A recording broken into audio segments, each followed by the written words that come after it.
Hello guys, welcome back to my channel.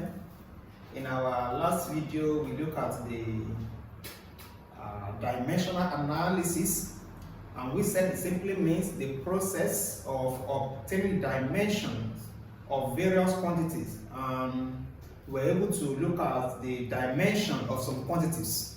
But today, as you can see, we want to look at the applications of dimensional analysis. Basically, dimension is used to obtain or to check the correctness of an equation. So the first thing is that it is used to check the correctness of an equation or formula. And the second one is that it is used to show the relationship between two or more quantities. That is, to derive an equation.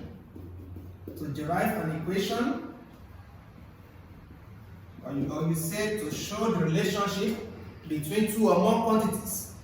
And the third one I'll be looking at is to obtain the unit of an equation. So you can also use to obtain the unit of an equation. There's another one called homogeneity. You can also use to check the homogeneity of two or more quantities. What do you mean by that? We can use to check whether two or more quantities have the same unit or the same dimension. But I'm not going to look at that. For instance, now if you look at pressure, dimension of pressure and that of stress, they are the same. Pressure is force over area. If you look at stress too, tensile stress is also force per unit area. If you look at Young's modulus, it has the same unit as stress. So all these things, we can say homogeneity. So you can use dimension to show that they have the same unit or the same dimension. Okay, let's start with the first one. How do we use dimension to check the correctness of an equation?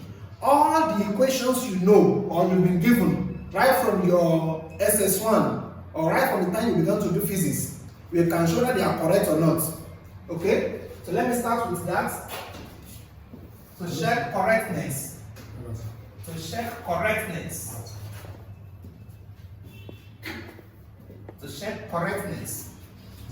Now, for an equation to be correct, the dimension on the left-hand side must be equal to the dimension on the right-hand side.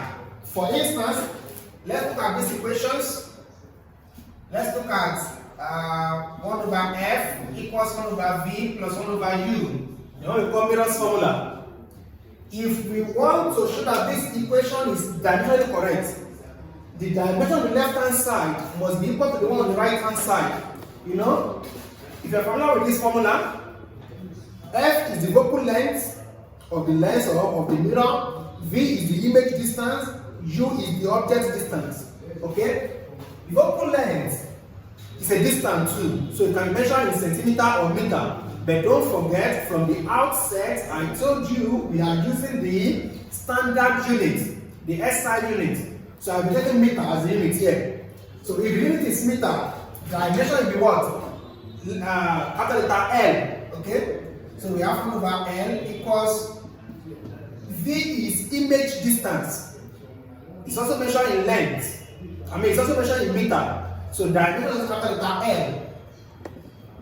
Then U is object distance, whose unit is also meter. Dimension is capital letter L. You can also write this one like this: L raised to the minus 1 equals L raised to the minus 1 plus L raised to the minus 1. No? Law of indices. If you have L raised to the minus 1, same thing as 1 over A. Okay? So this can be written as L raised to the minus 1 equals, you can add it together. There is 1 here, there is 1 here. So 1 plus 1 gives us 2. So that's 2 L raised to the minus 1. Okay? So this is dimensionally correct. So this is correct. Dimensionally correct. Why? The dimension on the left hand side equals the one on the right hand side. This 2 is just a numerical value. We are dealing with dimension. So an equation is said to be correct, I repeat, if the dimension on the left hand side is equal to the one on the right hand side. Let's look at another equation. Let's look at this one. We are familiar with this equation of motion. V is final velocity, U is initial velocity, A is acceleration, and T is time. Velocity, the unit is meter per second. So the dimension will be what? L to the minus 1. In the previous video, we derived the dimension of velocity. So if you have not watched that, please go back there and watch that. Because if you don't understand the previous one, to understand it might be a bit challenging. Okay? So the dimension of velocity is L to the minus 1. That of U is also velocity, but initial. It's the same thing, L to the minus 1. Acceleration is L to the minus 2. Between A and T, there is times there, so I've used dots for that. So dot means times. Then T is also capital letter T for dimension. Unit is second. So the dimension of seconds is capital letter T. So we have L to the minus 1, L to the minus 1. Then plus, look at this one. We have T to the minus 2 here times T. Power of T here is 1. Okay? So law of physics is now. If the law is saying that if you have if the base are the same, we have this is a base, this is a base, the one on top is power. If the base are the same, take the base, then add the power, provided it is they are separated by multiplication sign. Provided you have times in between. So we have minus 2 plus 1. So that will give us what? Minus 1. T to the minus 1. So we are going to have T to the minus 1 here. Back to sender. We have L to the minus 1 here. L to the minus 1. Okay? So we have L to the minus 1 equals. So look at this one, they're the same. So if you can add them, 1 is here, 1 is here. So we have 2L to the minus 1. So it is also correct. Why? The dimension on the left hand side equals the one on the right hand side. 2 also is a numerical value. Okay? We have the dimension. Let me give you 2 more examples before I say bye-bye to that. Let's look at C equals 2 pi square root n over g. Are you familiar with this? This is the formula to get the period of a simple pendulum. T is called period, measured in seconds. 2 pi is a symmetrical constant, okay? L is the length of the pendulum, bob, the length of the pendulum. Then G is the acceleration due to gravity, okay? So to show whether the formula is correct now, let's go by dimension. Capital letter T is the period, measured in seconds. So dimension is the capital letter T. So we have 2 pi, then square root. L is the length, measured in meter. Dimension is capital letter L. G is acceleration due to gravity, measured in meter per second square. Acceleration, okay? So dimension will be LT raised to power minus 2. So we have T is equal to 2 pi square root. L can cancel L, so we have 1 over T raised to power minus 2. So we have 2 pi square root. This 1 over T can be written as C squared. Do you agree? Okay, let's look at it here. This means 1 divided by 2 to the power minus 2. That's the meaning of the 1 in the square root, right? So we have 1 divided by, this can be written like this, 1 over T squared. The law of physics is to remove the minus. That becomes 1 over. Are we together? Alright, so if I change this one to times, T squared will go up, 1 will come down. So 1 times T squared, then divided by 1, it will give me T squared. So what we are left with here is T squared. And of course, don't forget, whenever square and square root meet, they cancel out. So the square will cancel the square root. So we are left with T equals 2 pi T. So also correct. Also, so dimension here equals dimension here. So all those equations, you can try them on your own and see whether they are correct or not. Okay? So let's quickly go to the second one. How do we use dimension to derive an equation? How do we use dimension to show the relationship between two or more quantities? Okay? Let me start with the second one now. Let me start with this example. Okay? To derive equation now. To derive equation. Example 1. Let me start with this last example I gave you in the first case. So let's derive this equation. And I will coin a question here, because you can see that from this the period depends on the length and the gravity, right? Okay? Let's look at this. Let's say I'm given a question like this. The period t of a simple pendulum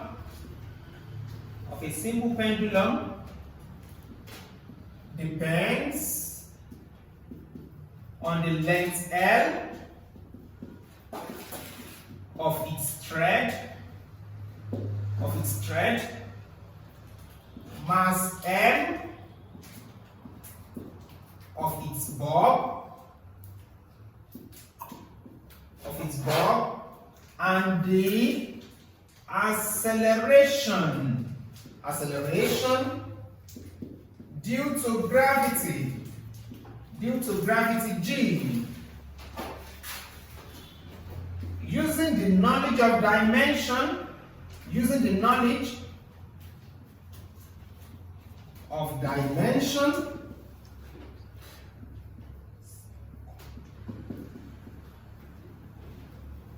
derive an expression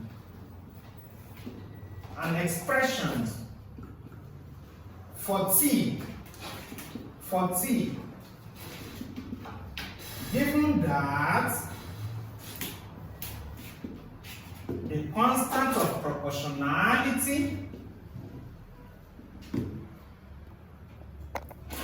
is 2 pi. This is a typical question that can be asked. Typical question, given that the constant of proportionality is 2 pi. So without wasting time, let's quickly go to solution. Okay? The question says period t depends on length. It means that t is directly proportional to length L. Then they said mass M of its bulb. So t is also proportional to M. And lastly, t is proportional to G. So it means that we say t is equal to K, L, M, and G. Now, those quantities here, L, M, and G, we call them independent variables. Why t is a dependent variable? It is t that depends on them. So the independent variables have certain powers we don't know. So we use algebra letters to represent the power. You can use any letter you like, but don't use letter O, so that you don't get confused with, n to the power 0 is 1. So you might think it is O that is there. Okay? So 0 is there. Don't use letter O, because you might take it as 0, and that will make everything to be wrong.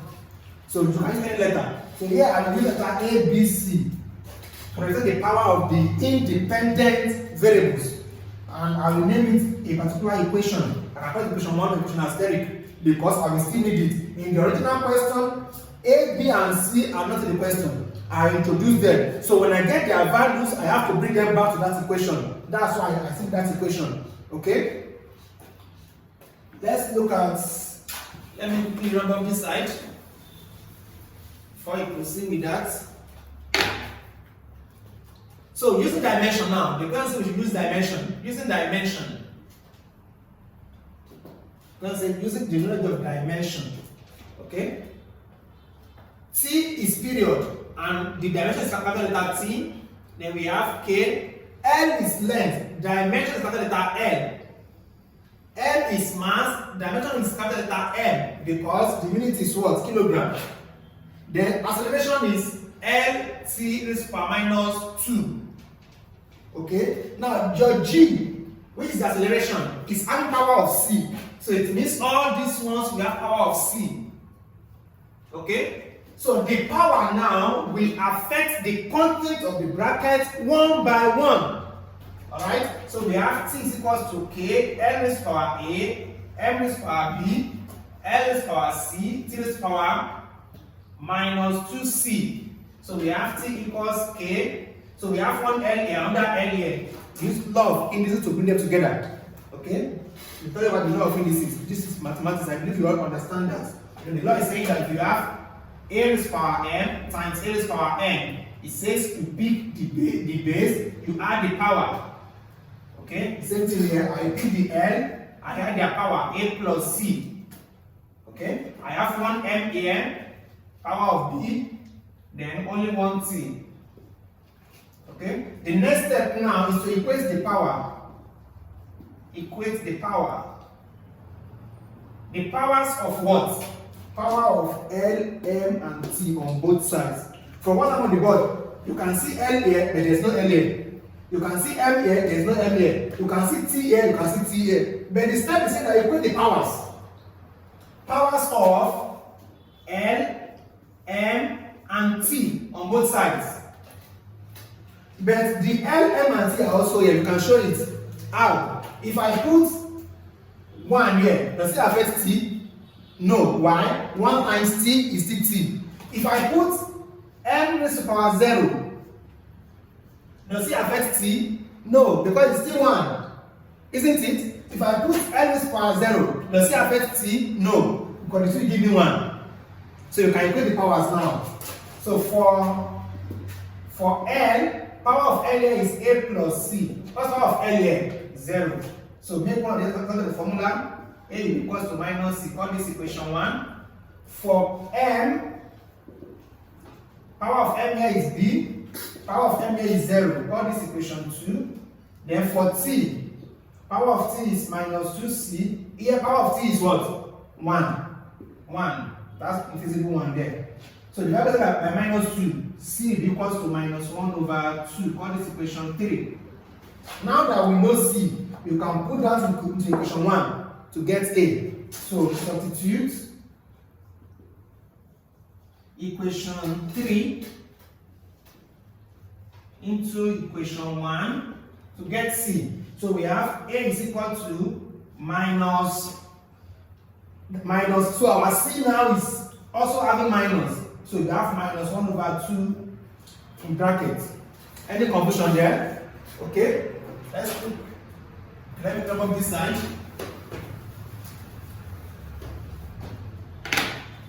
So when you open that bracket now, A will be equal to 1 over 2. Call that equation 4. Yes, equation 4. So, hence, our A is 1 over 2, B is 0, and C is minus 1 over 2. Now that we know the values of A, B, and C, take them back to equation 1. Are we still together? I mean equation asterisk rather. Are we still together? Alright, so substitute these values now. Substitute these values into equation asterisk. So we have T is equal to K, L, power of A now, then M, value of B is 0, then value of C is minus 1 over 2. So T is equals to K, L is power 1 over 2. You can see that M is power become 1, so it's going out. So this is another question you can be asked if you are doing GPEP. It's a powerful objective question in GPEP. They can ask which of the following factors, or let me even ask you, which of the following factors does not affect the period of a single pendulum? Let's see option A now. Let's say I have length of the thread. Option B, I have mass. Option C, let's say I have wind or air resistance. Then option D, I have gravity. So based on what you have done now, what will your answer be? It can't be wind. No, it's not wind. Do you know this experiment within your level? Simple pendulum experiment. That you suspend a bulb with a thread, maybe from a little stand, you now displace it. It goes to and fro, isn't it? Now, we have to carry that experiment. Usually you switch on fan. You switch off fan or you close the window so as to avoid air interference. If air interferes, what I'm going to have is conical pendulum, not simple pendulum again. You're going to have conical pendulum. You move like this, the air will disturb it. So the answer is not air. The answer is what? Mass. From what you have done now, look at it. The question says that it depends on there is a line. That is why m is 0. So period of a simple pendulum does not depend on mass of the bulb. Okay? If you are doing jam too, this is another powerful jam question. I've seen this in jam before. Alright? So take note of that. Sorry for the little digression. You need it also, you need it. Okay? So we have t is equals to k 1 over 2. To remove minus here, that's 1 over. Okay, so we have just power 1 over 2. Then we have t is equals to k l is power 1 over 2 times 1. We give us l is power 1 over 2 over j is power 1 over 2. Let me come back to the middle.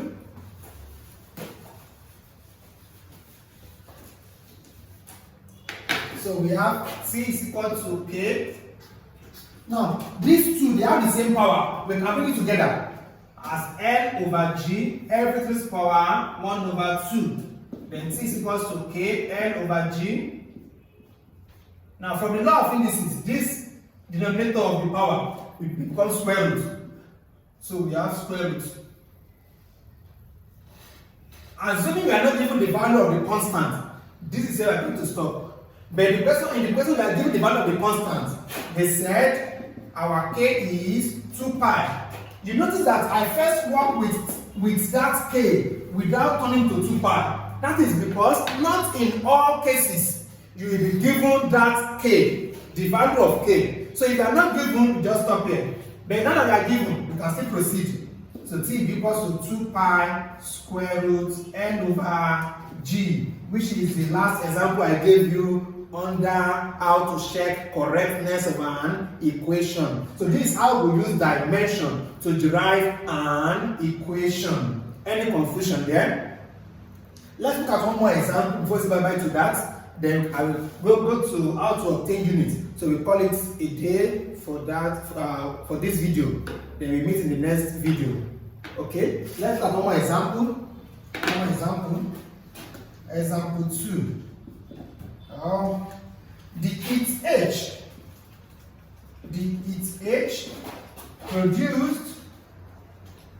produced in a wire carrying electric current depends on the current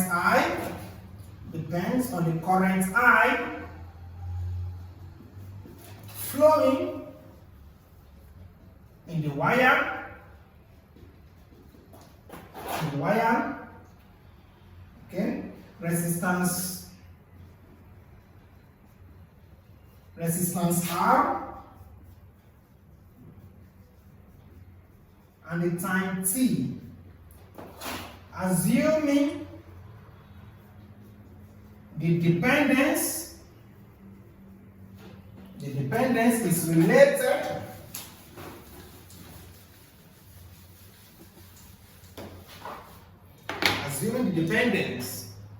is related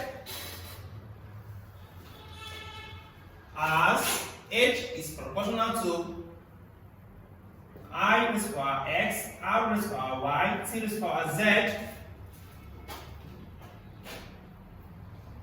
using the knowledge of dimension. Let me use this. Use the knowledge dimension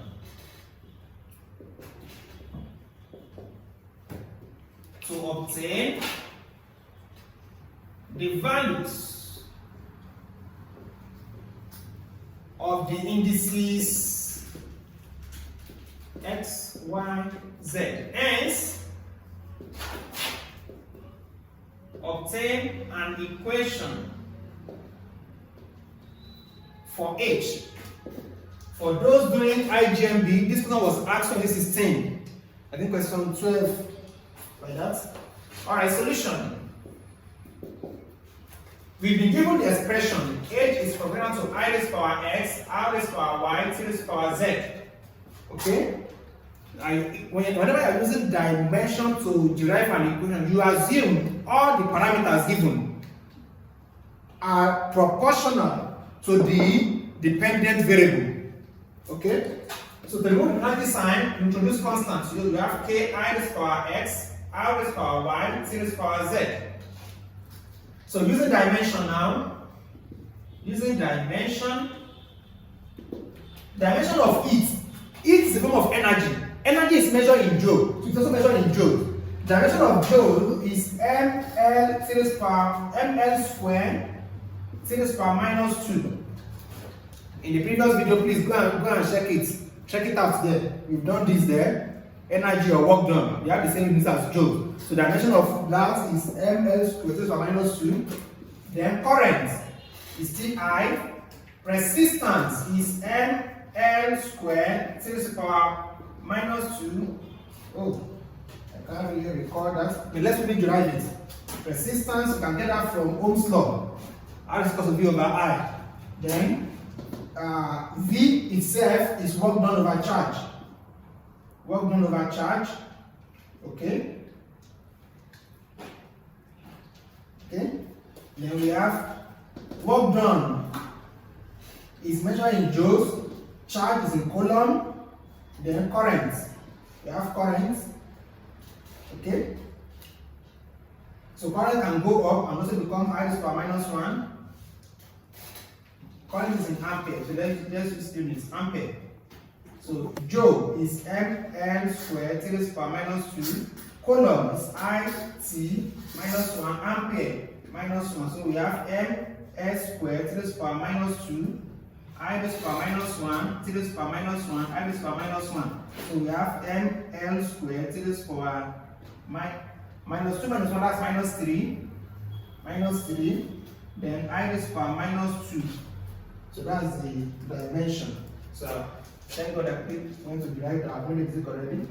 So ml squared t raised power minus 3, I raised power minus 2, the dimension. Okay? So power of y, then t, power of z. So let's open that bracket. So we have L squared t raised power minus 2. Please, resistance, I derived in the previous video. I'm sure what I did, you understand it. So go back to that video and watch it, please. Dimension of resistance. ml squared t raised power minus 3, I raised power minus 2.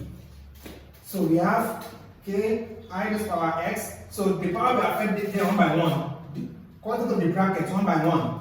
So we have m raised power y, m raised power, the number of indices, when two power meets, you multiply them. 2 times y, that gives us 2y, t raised power minus 3y, I raised power minus 2y, then t raised power z. T raised power z. Oh my god. Okay. So we have ml squared, t raised power minus 2. Then look at I, we have this one placed together. We have I raised power x minus 2y. Because of the minus we have there. Then, how many m? Just one. M raised power y. Then, how many l? Just one as well. 2 raised power y. How many t? 2 as well. So minus 3y.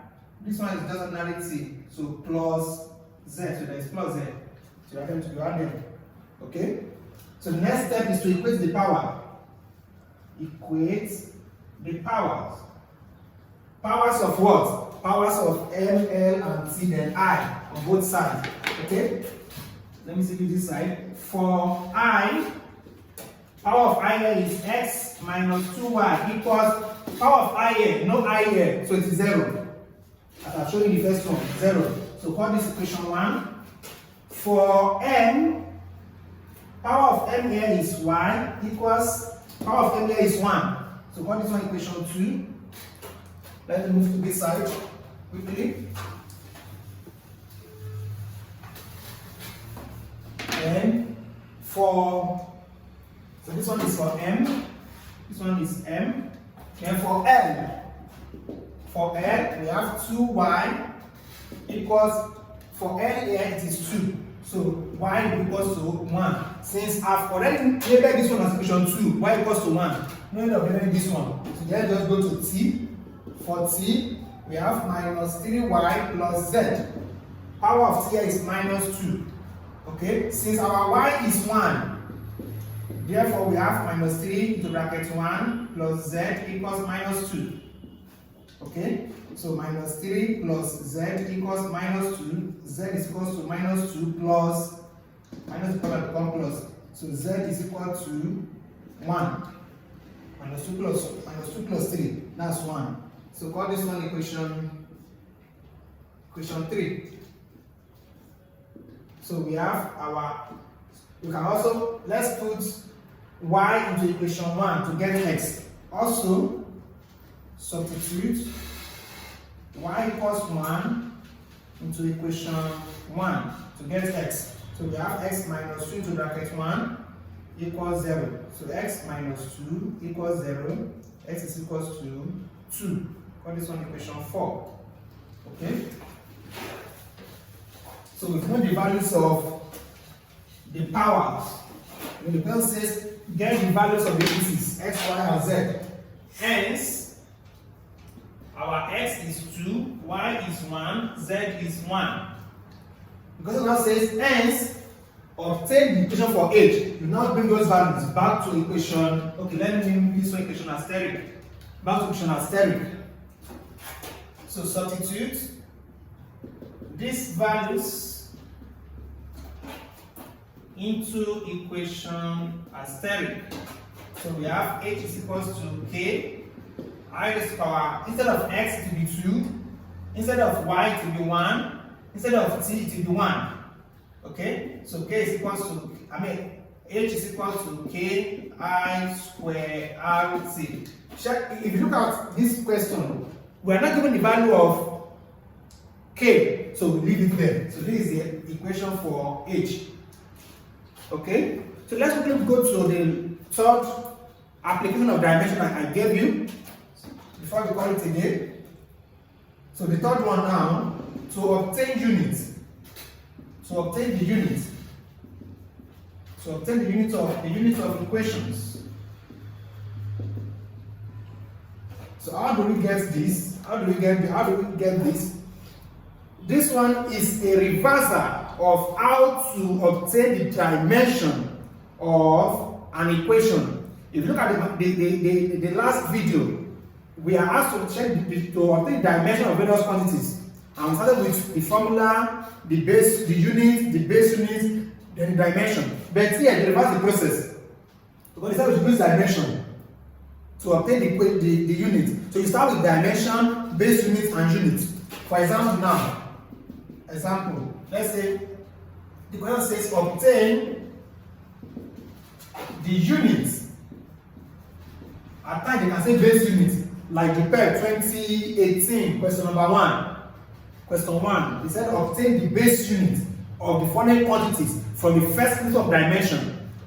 Okay? Obtain the unit of the following quantities.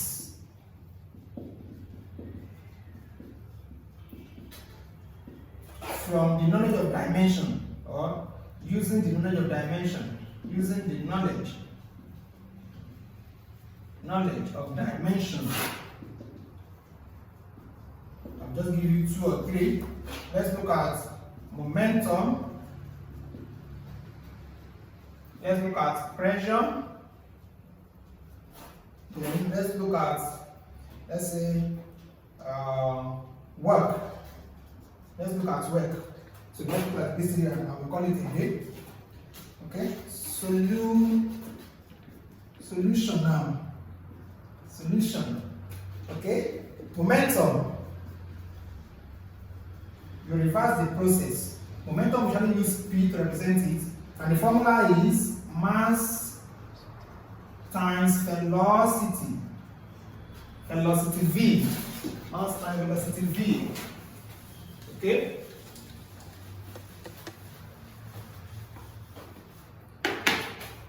So we have P is equals to mv. As we want to obtain the dimension, the next thing should be units. Next one will be base unit, then dimension. But here, the time we should obtain the unit from dimension to the dimension. So dimension now. Mass. Unit is kilogram. Dimension is L. Velocity is meter per second. Dimension is L series per minus 1. So we have ml to the minus 1. The next thing is base unit. Base unit. M is for kilogram, L is for mass, then units now. For units, you can still use this one too. Kilogram, meter, or you use the idea of impulse. Remember, impulse is force times time. So that will be Newton second. Change in momentum is equal to impulse. Then we get there now, mechanism. You get there, we will get to mechanism. Change in momentum is equal to impulse. So impulse and momentum are the same units. Yes, they have the same unit. They have the dimension. So it's a good example of, there are good examples of quantities that can show homogeneity. Okay? So bye-bye to that. B now, we have pressure. Pressure P is force over area. Let me put this arrow here so that you know that it's not the same thing. The P here is momentum. Momentum is a vector quantity. Pressure is a scalar quantity. So we have P is equals to F over A. Dimension now. Force is ml raised per minus 2. Area is L squared. So that will give me ml minus 1 raised per minus 2. Cut them out. So base unit. So we have kilogram per meter per second squared. Then units now. For the unit, go back to the formula. What's unit of force? Newton. What's unit of area? Meter squared. So that will give us Newton per meter squared, or what we call Pascal. Pascal. PA. Pascal. Then the last one now.